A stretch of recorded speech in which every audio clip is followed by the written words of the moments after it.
Hello everyone, I'll guide you through creating a game pass on Roblox. Let's dive in. First, navigate to the Roblox website at roblox.com. If you're not logged in already, go ahead and sign in, then click on Create at the top of the page. It should take you to the Creator Hub. If it doesn't, click Create again, or manually enter create.roblox.com in your browser and hit Enter. Once you're in the Creator Hub, click on Creations in the side panel and make sure you're on the Experiences tab. Select an existing experience or create a new one for your Game Pass. If you're using this Game Pass for something like a donation setup, you can use the default experience provided. Next, scroll down to the Monetization section in the side menu and click on Passes. Then, hit the Create a Pass button. You'll see a default pass image at the top, which you can keep or change by clicking the Change button to upload a custom icon.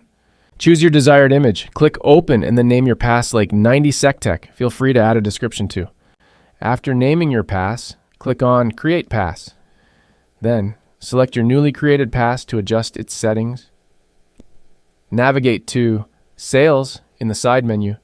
Turn on the Item for Sale option and set a price. Remember, you'll receive 70% of the sales revenue. Once you've set the price, click Save Changes. To view your Game Pass, go back to the Passes page, hover over it, and open it in a new tab.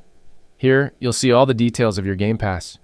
If your Game Pass doesn't appear in-game, try refreshing the game or menu. If it still doesn't show, revisit the Passes page, go to Settings, set the privacy to public, save changes, and refresh your game. And that's it. You've successfully created a Game Pass in Roblox. If this video helped you, please give it a like and consider subscribing for more tutorials like this. Happy gaming!